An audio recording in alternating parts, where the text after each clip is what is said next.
Hello, and welcome to Community Connections, a program dedicated to those individuals living with a developmental or physical challenge. I'm Andrea Thronson, Community Connections Developer at Abilities United. Tonight is one of the most exciting nights for us. We are celebrating Ability United's 50th anniversary, and we have the most incredible guest. We are so honored and privileged to have with us Dr. Temple Grandin. Well, it's great to be here. Welcome, Dr. Grandin. This is so off the charts exciting for us because you're kind of our guru in this field, and we've loved your books, we've watched you work, and you've really inspired all of us to do the work that we do. So we are just so grateful. So let's kind of start at the beginning. And could you tell me a little bit about what was it like growing up in your household? Well, I had severe speech delay, and I can remember the frustration of not being able to talk. And I got into a very good early program. They did a lot of the same ABA stuff they do today. You know, it wasn't called that back in 1949. Right. Older, experienced teacher, kind of knew just how hard to push me. I had trouble getting my words out. And the thing is, you got to slow down, enunciate the words, because I didn't hear the hard consonant sounds well at all. Can't emphasize enough that if you have a young 2 or 3 year old child that's not talking, you got to start working with them. Worst thing you can do is to just do nothing. Mm-hmm. So that's how it was when you were really small. And how did you know, I've heard you talk about your mother. Well, she had a really good sense of just how much to push me. You got to stretch these kids, and you got to stretch them just a little bit out of their comfort zone. No surprises. Mm-hmm. And when I was 15, I had the opportunity to go to my aunt's ranch. I was afraid to go. My mother gave me a choice: 2 weeks or all summer. You know, sometimes I'll just say no. Well, you give them a choice, and not going was not going to be one of the choices. But on the other hand, you can't just throw them into the deep end into a big fat surprise. But you got to kind of push these kids, because I'm seeing too many smart, kind of geeky kids that get various labels, and they ought to be working for a major Silicon Valley company. You know, there's always a little bit of autism there in Silicon Valley. Socially awkward, nerdy. Exactly. Well, and what you've learned to do, you know, you've taken all of your skills and really developed it into a passion. Well, when I was a young child in elementary school, I was very good at art. And the ability in art was always encouraged. I can't emphasize enough. We got to get a lot more emphasis on what is the thing a child can do well. You know, some kids with autism, dyslexia, or ADHD are really good at math. Well, then build up on the math. Don't hold them back. Good at writing, work on writing. Build up on the ability. A lot of these kids get fixated on their favorite thing. Mm-hmm. It could be race cars. Well, then let's calculate the speed of the race car. Mm-hmm. You know, let's learn about where the race car driver lives. You see how I'm going to broaden out that fixation so it isn't quite so fixated. Use those things to teach. Right. So what you're really talking about is using someone's strength, not focusing on what they can't do, and really building on what they're good or even what they fixate on sometimes. Well, I was totally hopeless in algebra, and I'm getting worried today with all this emphasis on STEM that a lot of the art kind of minds like me are going to get locked out. Because you take someone like Steve Jobs, he wasn't an engineer, he was an artist. He designed the user interface. And then when you develop a product, you've got the art side, the industrial design side, and that's the side I've worked on, all the livestock stuff, and then you got the engineering and the math side. Mm-hmm. And you need both of those working together. Right. To get things that are really good. Let me give you a reason why you need us art types. I was horrified when I found out why the Fukushima nuclear power plant blew up. And they made a visualization mistake that the mathematician mind didn't see. They didn't realize that maybe putting their really important emergency generators for the emergency cooling equipment in a non-waterproof basement might be, you know, a really bad idea. And that's what they did. That's something a visual thinker wouldn't make that mistake. Exactly. I have found there's kind of 3 kinds of minds. You get kids on the high end of the developmental disabilities. You get the visual thinkers like me, the art type, industrial designer type. Then you get the mathematicians, the engineers. It's more of a pattern thinker. And I discussed this in my book, The Autistic Brain. And then you get others that are a word thinker.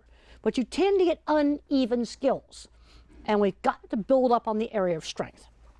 Right, and that's what also gives the kids the self-confidence, because if you're focusing on what they can't do and what they aren't able to produce, then they don't have any of the self-esteem to grow Well, on. I got self-esteem through recognition for some of the work I did in art. Not just for every little thing I did, but for the really good things I did. So then what you're saying is that when your mom saw that you did something really worthwhile, she made note of that. She didn't make note of every absolute thing that you did right. Oh, no. I didn't get praised and praised and praised for being on time for breakfast and things like that, or having table manners. But when I made a really nice clay horse, I got recognition for that, for something that really was, high quality. And I was encouraged to do lots of different kinds of art.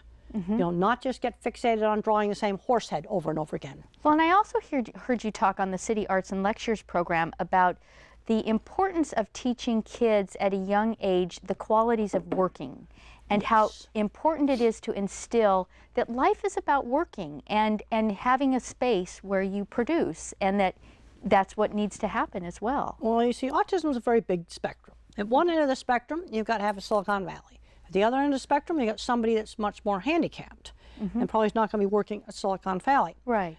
And where are all the kind of geeky, nerdy, sort of Asperger, mildly autistic people that are my age? Most of them got jobs because when they were 12 and 13, they had paper routes. Now, I know that those are gone now, but let's find substitutes for the paper routes. How about walking dogs? How about maintaining the community website? How about shopping for groceries for a lady that has difficulty walking? Let's sort of just figure these things out in the community, things they can do. They've got to learn the discipline of work.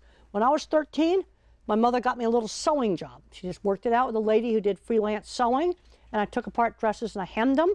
And when I was 15, I was cleaning horse stalls, and I was building the gate you could open up from a car out on my aunt's ranch, and I was doing all kinds of carpentry work. And when I was in college, I had an internship where I had to rent my own house.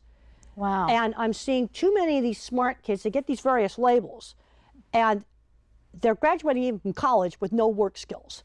And then they can't keep jobs because they just won't be on time, they tell the boss off, and they haven't learned the sort of discipline of work. Yeah. And I was a terrible student when I was in high school. Boy, I did learn how to work. In fact, I used to get teased and called workhorse, and that was terrible. Right, and that sometimes just learning how to do a good day's work is how to give a person self-esteem. Well, I was proud of the fact that when I was at my boarding school, I basically took care of the horse barn. I cleaned out 8 stalls every day, repaired the barn, put the horses in and out of the stalls, fed the horses. I basically ran the horse barn. Right. And I got, some recognition for doing that. And is that what kind of led to your interest in animal sciences and so forth? Well, I originally, wanted to be a psychology major, and part of that was because I wanted to figure out sort of what made me tick. And when I was in psychology, I had a chance to take a great animal behavior class, a really great animal behavior class, and that got interest going. And then I really did build the optical illusion room that was shown in the movie. Right. And this brings up the thing, you got to show kids interesting stuff to get them interested in interesting stuff. And I just went to a gifted conference just last week, and this was really interesting because they were telling the symptoms of some of these kind of quirky gifted kids. And I go, oh, sounds like mild autism, the same list of symptoms.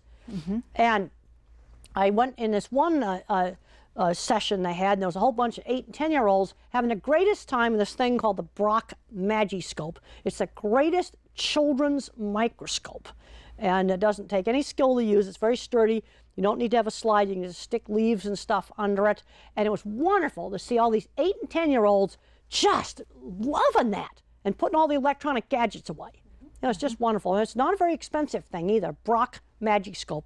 And so then when did you start to develop, when was it that you started to develop your thinking about how the cows were brought to slaughter? Well, originally I wanted to be a experimental psychologist, and I went to Arizona State and I did 1 year in experimental psychology. That did not work out well. And I started out visiting the feed yards. And then I switched over into animal science. And I found some professors willing to work with me. You see, this is the thing. You got to find one thing about a PhD program is that if you can find a professor willing to work with you, you can kind of work out a lot of things, getting some back doors. That's kind of what I did. Yeah. Now, things like the computer field, there's no barrier of entry for that. If you got the right skills, you get in the computer field. Same thing with industrial design and art stuff. Wow. You got to show off your portfolio. That's how I sold jobs. But you got to put the right things in your portfolio that are appropriate for the particular client that you're going to show it to. And how much of that work do you currently do? I mean, you're so busy speaking. How much of that? Well, I have a person now that works for me that's doing most of the design work, but back in the 70s, 80s, early 90s, I was doing it. Yeah, right. And I still go out and do consulting, and I'm still an animal welfare auditor trainer. I'm still doing that. And one of the things that resulted in a lot of improvements in the slaughter plants was an auditing program I developed, a very simple auditing program where we measure things sort of like traffic rules. And if you have more than 3 cattle mooing and bellowing in the chutes at the plant, you're going to fail the audit. And when you got big restaurant companies making them do it, boy, does that really work? It worked because it was very, very simple. So I started out just working on designing equipment. And if you want to see how these things work, you can look at Beef Plant Video Tour with Temple Grandin. You can see how these things work. The other thing that I think is really interesting, when you were talking, I believe, on City Arts and Lectures, you were talking about all the brain scans that were done of your own brain. Yes. What did you find about your own brain? Well, it was really interesting. And in my book, The Autistic Brain, I talk about that. And it's sort of like every new scanning technology came out, I tried it. And the first one was in Eric Courchain's lab out in San Diego back in the late 80s. They found out that my cerebellum was smaller than normal. And then scans done at the University of Utah basically showed that my left parietal area, the math department, sort of filled up with water. That's not going to work very well. And extra visual circuits were found. Well, they also found out that my amygdala, the fear center, is larger than normal. That's why I had so many anxiety problems, had to be controlled with antidepressants. But I want to emphasize not everybody with autism has that enlarged amygdala. This is where you get variation. And not everybody with autism is a visual thinker like me. What I've found is some are a visual thinker like me. Some are more of a mathematician, computer science, programmer thinker, and others are word thinkers. And it's interesting that it sounds like you took the results of those brain scans and you didn't really get down on yourself. You just took it as information of what. Well, first of all, I got the results of those brain scans as an adult. Right. You know, this is the thing that worries me is I'm seeing sometimes really smart, geeky kids. They might get an ADHD label, a dyslexia label, or autism. Now they're taking the Asperger's out, and they're becoming their label. In other words, their whole self-identity is in the label. Autism is a really important part of who I am. And I wouldn't want to snap my fingers and change because I love the logical way I think. But my profession comes first. And my identity's more hung up in college professor. No matter how many speaking engagements I got to do, I'm still going to do my animal welfare auditor training. In fact, my book tour for the Autistic Brain had to be arranged around animal welfare auditor training. We were not going to cancel that. Yeah. That is something that's on my calendar twice a year. In fact, I've got 3 3-day sessions blocked out on my calendar for next spring. Okay. And I think that's really important, talking about the labels. And speaking of that, we have at Abilities United, we have a group of participants that just underwent a television production class, and they decided to make their own video. And so they did a video of a tour of Abilities United. So let's have a look.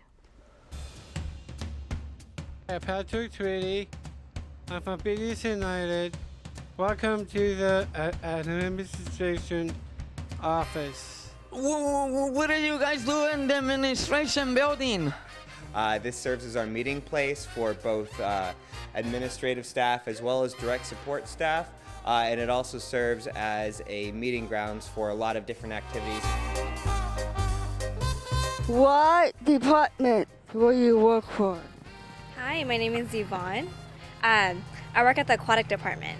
I do a little bit of everything. It's just a great place to work there, and you get to meet a lot of different people. My name is Andrew Thorne. I'm the coordinator in the Adult Services Department. My name's Timothy Harper, and I'm the Director of Children's Services at Abilities United.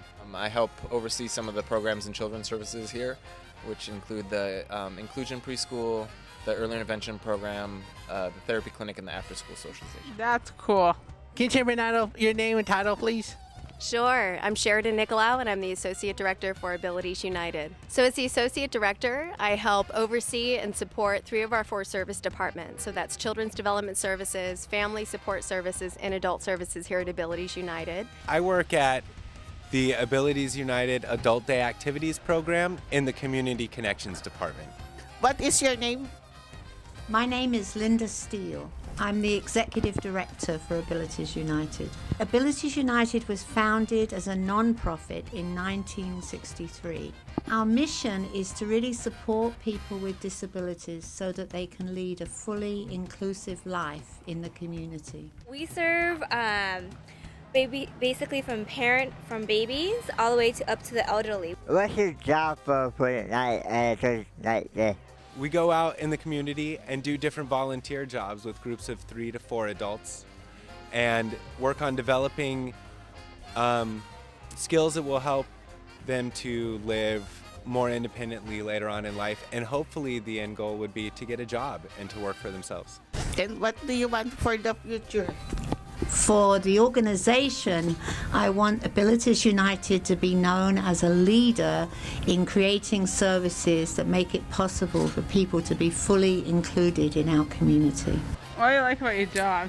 I love coming to work and working with, seeing the children laughing and playing. Right, to play with the toys? Playing with the toys, the families laughing and smiling with their children, and seeing the staff do the wonderful work that they do with their children. What's your favorite part of your job? My favorite part is getting to see the amazing work that happens every day, both with the people that we work with, the people in the community, some of the work like what your team is doing here today. That's the most meaningful part. I don't like it. I love it. I really enjoy it. So it's a really fun place to be. The best part of my job is when I see somebody come in here and learn something new. The most favorite part of what I do is meetings like this, actually, and seeing what you can all do out in the community, learning new skills like TV production or getting a job out in the community. Thank you. Thank you. Thank you. Thank you.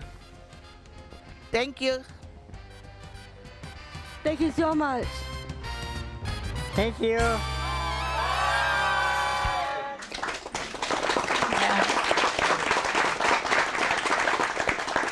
That's a really big accomplishment for us, and it was the gentleman, the taller gentleman, he actually filmed the entire segment, and they did all of it. They helped with the editing and the questions. They had cue cards. They did the whole thing. So I think, Dr. Grandin, it goes back to building on strengths, making people feel important and that they have a purpose. And we've got to look at what they can do.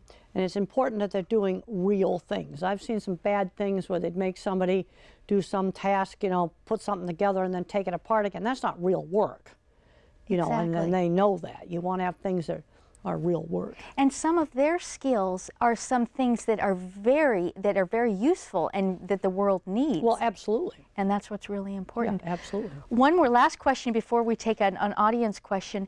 What would you say to our families to inspire or encourage? What's your best advice? Well, if you have a family like a newly diagnosed child with autism, I'd recommend joining a local support group, no matter where you are in the country or in the world. If there's a local support group, get involved with that. Other parents can tell you where some of the best resources are in your area. Mm-hmm. That's a great idea. And what do you hope the future holds for the world of disabilities? Well, the world of disabilities is really, you know, a big world. But again, let's figure out what the person can do rather than what they can't do. Obviously, somebody that's blind probably is not going to be a photographer, but there's a lot of things they can do. They could be good at music. They could be good at a whole lot of different things. Right. You know, what could the person do, be good at doing? Right. And it's about focusing that energy and making that grow.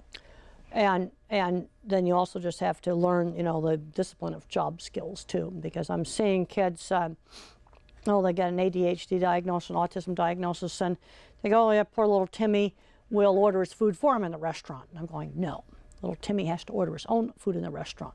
We're going to go in there when it's not busy to do it first. You know, again, you got to stretch them. Yeah. Just slightly outside the comfort zone. That's brilliant. So I think we have a couple quick audience questions. Janelle, I believe you have a question. Wait for the mic. Hi, I'm Janelle. I work in a public school that's very inclusive, and I work with kids with autism. And I'm wondering, how would you define autism to an 8-year-old who has questions about it? Well, you basically could just tell them that there's some developmental differences in the brain, and you can explain to them that if somebody's in a wheelchair, you can see what the disability is. But with autism, you have a disability and some of the social circuits aren't wired right, and you don't see it quite the same way as the wheelchair. Now, one of the ways to deal with the bullying is you got to explain to the other kids they need to be helping this kid, not torturing him. That's one of the best ways to get the bullying stopped. Another thing, when I was in high school, I was bullied horribly. And the only places I was not bullied is the shared special interests: horseback riding, model rockets, and electronics. Get the kids involved in things like maker community groups, agriculture groups, Boy Scouts, Girl Scouts, band, art groups, the school play. These can be areas where they get shared interests with peers. That's a great answer. Kevin, I think you have a question. Hi, Dr. Grandin. One of the things we hear a lot about is the decline in services for people with autism once they leave school. This is a big problem. We've got to start thinking about what are they going to do after they leave. Exactly. And the thing you got in autism is it's such a big spectrum, and you almost need two different kinds of services. Because what I'm seeing on the higher end of the spectrum is they're in a lot of trouble because they didn't learn those work skills earlier. But I want to emphasize it's never too late to learn. But unfortunately, I'm hearing things, well, he's 22 and he's addicted to video games. Why are they becoming recluse in the room? Because they get real anxious. I had some of that problem, and a little bit of antidepressant medication in a really low dose really helped me. But we got to start thinking, you know, what's going to happen after they age out at 21, 22, whenever they age out, you know, and plan for the future. So is there any things that you would like to see changed relative to what services are available to that adults varies with so much autism? from state to state that I just, you know, really can't comment on that. And what I also have found is that varies so much in different parts of the country. And what would you say for those of us that are working in the field? Like, I know in the audience there's a lot of independent living skills trainers who actually work with adults that have a disability. What's your advice for them? Well, it depends what the disability is. And I'm mainly going to be talking about autism, ADHD, sort of more of the brain disabilities. One thing that helped me was a slow transition from the world of school to the world of work. You know, after I got my master's degree at Arizona State, I moved over to an apartment building that was right next to where the dorm was. Oh. And I was doing some freelance sign painting before I got involved with livestock. I painted signs for the Arizona State Fair Carnival. That was kind of an adventure. But to kind of, you know, make a slow transition, you know, that's going to be helpful. No sudden surprises is a really good principle. That's a really good principle. And I have some books that are really helpful on employment. The Autistic Brain's got employment stuff. My Developing Talents book. They've got to learn how to sell their work rather than themselves. That's how I sold every sign painting job. That's how I sold every, you know, cattle handling job, was I showed pictures of my work, had a really professionally made brochure. And you got to target your stuff. I was just talking to a lady this afternoon that wanted to do some corporate graphics, and she had a lot of other stuff for other clients that sort of would turn off the corporate types. I said, you got to target your portfolio. You know, you can have a corporate portfolio, and then maybe you can have a new age portfolio. Don't put them together. Mm-hmm. So you're really talking about being specific and not personalizing, getting the work out there, and making everybody productive. Well, I want to see, and the people, and I find that I see all kinds of undiagnosed people with Asperger's that are my age, and they run the maintenance shop at a meatpacking plant. They're the guy who fixes the copy machine. They're a brilliant programmer guy that works in IT for a major corporation. And those are the happy ones. They got the good jobs, and there's a lot of them here in Silicon Valley. The other thing that we need to be doing is reaching out into the schools. This is where, like Silicon Valley, and these kids are kind of quirky and different, and get them activities they can get turned on, like maker community groups, and get to play with 3D printers. I mean, really cool stuff. This stuff is so much more cool than video games. Mm-hmm, mm-hmm. And encourage that. And what do you see for yourself for the future? What are your plans? Well, I'm still doing talks. I'm still teaching my class. I've got graduate students and always thinking up new ideas for research. Our latest research was my student Connie Flurker worked on looking at ways that different mama cows have individual differences in how they defend their calves. That's been really interesting. It's kind of long-term field research. Wow. And was it just totally cool to have a movie made about you? It was very, very cool. It was like going in the weird 60s and 70s time machine. And what I liked in the movie is they showed my visual thinking accurately. They showed all my work stuff. They also showed sensory problems. And you can get sensory oversensitivity with many developmental problems. ADHD, dyslexia, learning problems, tons of different labels, autism. You get sound sensitivity problems, problems with the sensitivity to flickering of fluorescent lights. The Autistic Brain's got a great chapter in that with a whole lot of tips on how to deal with that. And that would be my #1 area for research, because these sensory issues vary from nuisances to being completely debilitating. Very interesting. And Claire Danes, is she pretty? Oh, she nice? did an absolutely fantastic job. She sort of became me in the 60s and the 70s. Yeah, I actually saw you when they did, was it the Golden Globes that she won? Golden Globes and then also at the Emmys. Yes, and you were in the audience. Yeah, that was very exciting because you don't know who's going to win until they tear that piece of paper open. Yeah, that was very exciting. Well, Dr. Grandin, it has been an absolute pleasure to have you here. Are there any parting words of advice or anything you'd like to give us? Let's work on developing the thing that is the ability, the area of strength, the thing that they can, you know, so the person has a good job, they got a hobby or a sport or something that they can do. You know, I really liked watching the Paralympics. I mean, that was such a really good showing what people can do. I think that's really important. That says it all, that we all have a purpose and we all can give back to the community and focusing on what works. Thank you for joining us here at Abilities United Community Connections. Thank you.